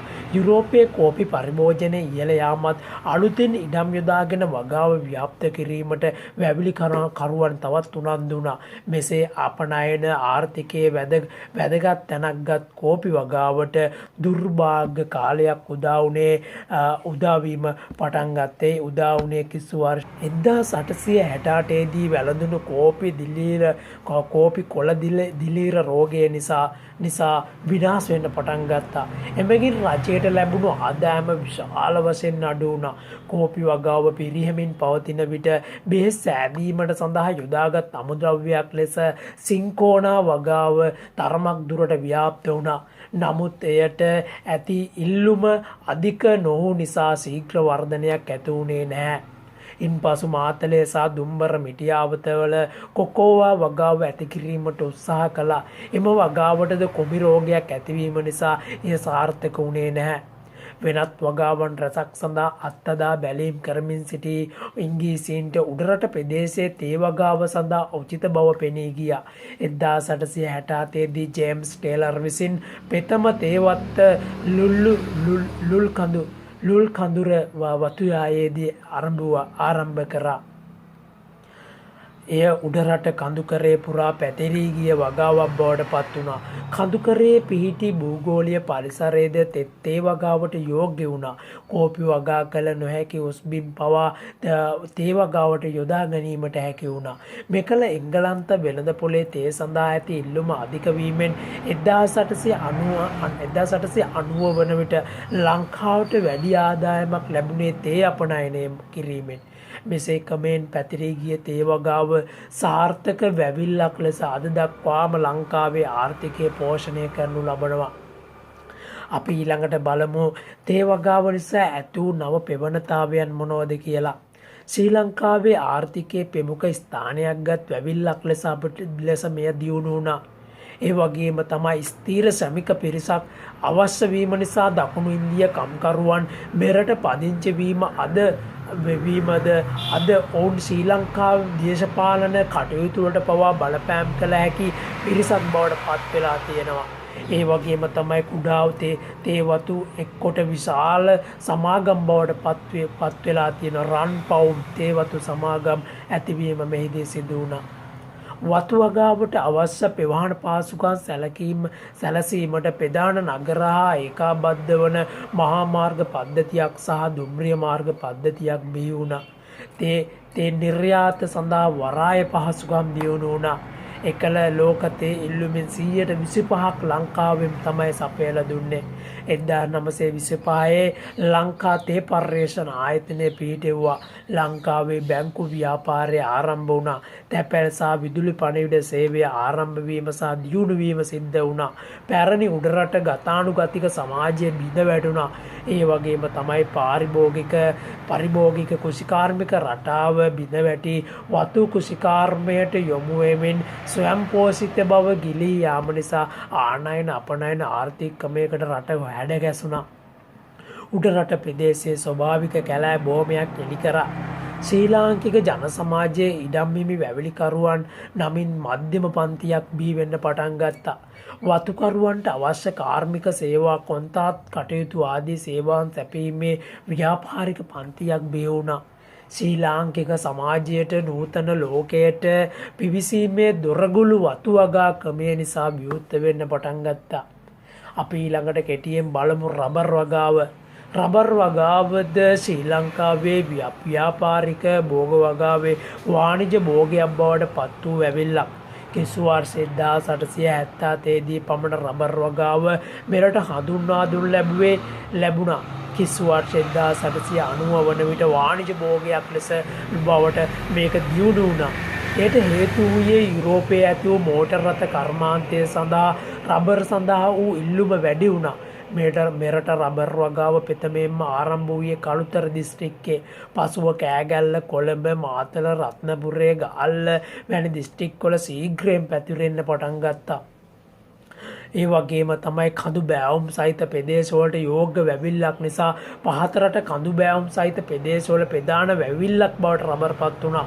රබර් පර්යේෂණ ආයතන අගලවත්තේ පිහිටුවීමෙන් එම වගාවට අවශ්‍ය පර්යේෂණ කටයුතු එම මගින් ඉටු කරා. අපි ඊළඟට බලමු ඉතාමත් කෙටියෙන් පොල් වගාව පිළිබඳව. ඈත අතීතයේ සිටම ලංකාවේ වවන ලද භෝගයක් වූ පොල් 19 වන සියවසේ දෙවන භාගය වන විටෙක්ම පැවතියේ ගෙවතු වගාවක් ලෙසින්. මේකල තේ මිල తాවකාලික ලෙස පහත වැටීමත් සමගම ආර්ථික භෝගයක් ලෙස පොල් වගාවට අවධානය යොමු වුණා. දේශීය වැවිලිකරුවන් පොල් වගාවට උනන්දු වුණා. බිතාන්න වාණිජ ආයතන මගින් ඒවා සකස් කොට අපනයනය කිරීමට යොමු වුණා.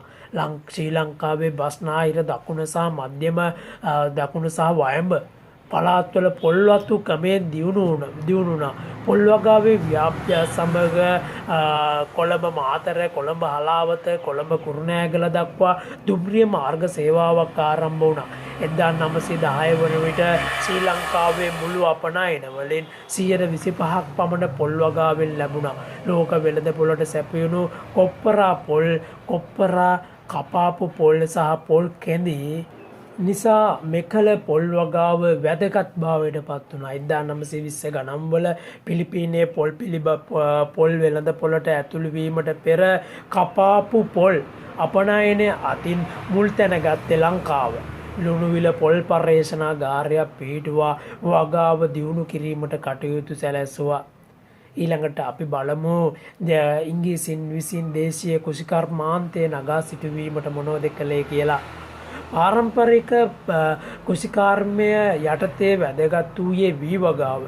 වියලි ධාන්‍ය වර්ග වන කුරක්කන්, මෙනේරි, තල, අබ, මුන් වැනි දේ මෙන්ම එළවලු සහ අල වර්ග හේන් වගාව යටතේ ගැමියන්ගේ පරිභෝජනය සඳහා වගා කටයුතු සිද්ධ කරා. හේන් වගාව නිසා සිදුවන වන විනාශය නිසා කඳුකර කැලෑ ඉඩම් වතු වගාවට යොදා ගැනීම සම්බන්ධයෙන්ුත් ගැමියන් දැක්වූ විරෝධය නිසා හේන් වගාව සම්බන්ධයෙන් බ්‍රිතාන්‍ය පාලකයෝ එතරම් කැමැත්තක් දැක්වුවේ නැහැ. නමුත් ගැමි කෘෂිකර්මයේ වැදගත් තැනක් ගත් හේන් වගාව තහනම් කිරීමට හැකියාවක් ඉංග්‍රීසින්ට ලැබුණේ නැහැ. එබැවින් බලපත්‍ර යටතේ හේන් වගාවට ඉඩ දීමෙන් එය සීමා කිරීමට ඔවුන් වග බලාගත්තා. 19 වන සියවසේ මුල් භාගයේ පෙඩ්රික් නෝත් සහ රොබර්ට් බවුන්ඩ්‍රික් වැනි ආණ්ඩුකාරවරු මුහුදුබඩ ප්‍රදේශවල වී ගොවිතැන් කටයුතු දියුණු කිරීමට සඳහා උත්සාහ දැරුවා. නමුත් එය සාර්ථක වුණේ නැහැ.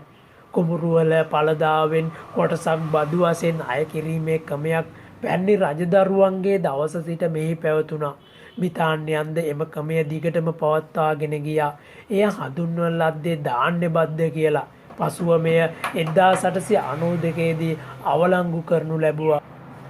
ගොවි ජනතාවගේ සුභසිද්ධිය තකා බ්‍රිතාන්‍ය පාලකයන්ගෙන් කිසිදු අනුග්‍රහයක් නොලැබීම හේතුවෙන් ගැමියන් තුළ වූ කලකිරීම 1848 කැරැල්ල තුළින් අපිට පැහැදිලි වෙනවා.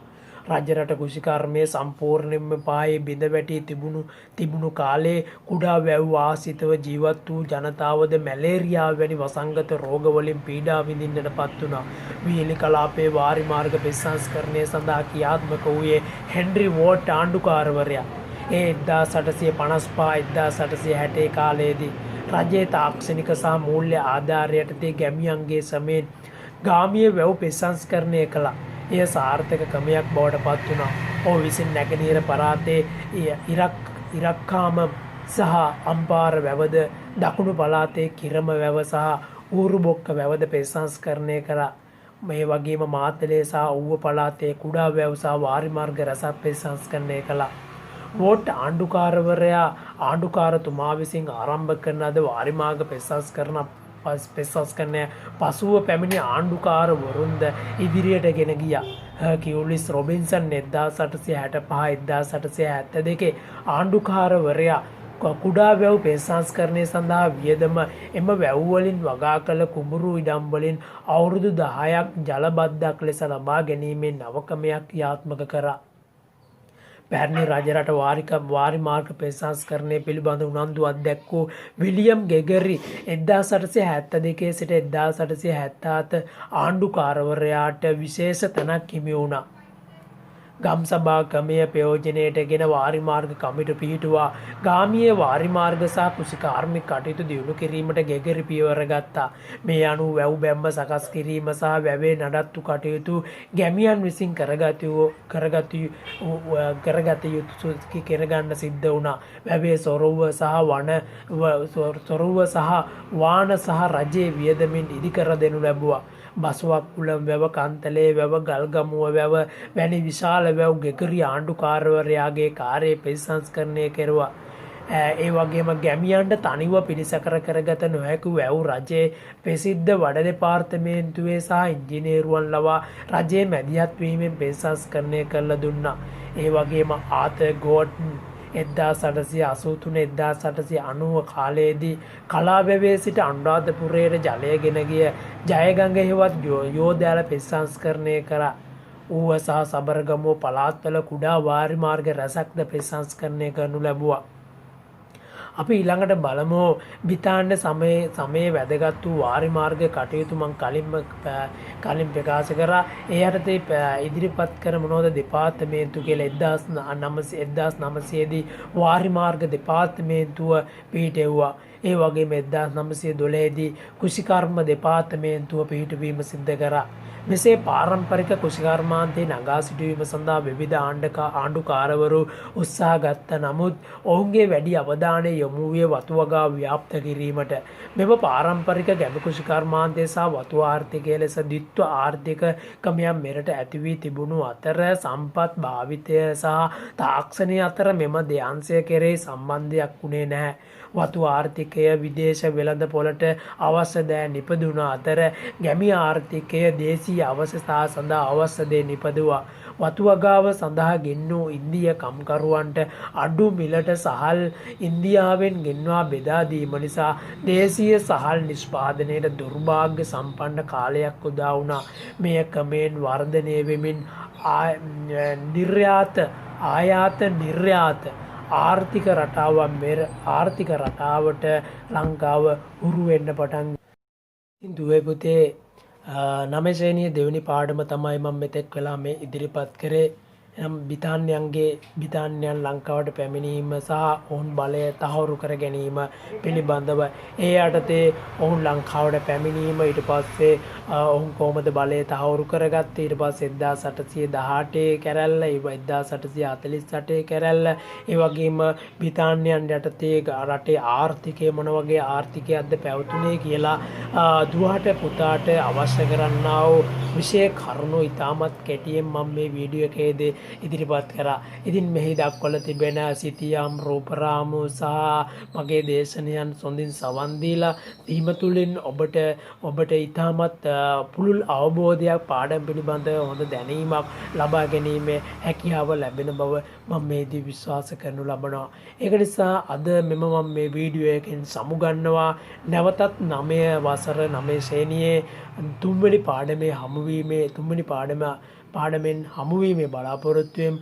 මම මේ වීඩියෝ එකෙන් සමුගන්නවා. සියලු දෙනාටම තෙරුවන් සරණයි. ආයුබෝවන්.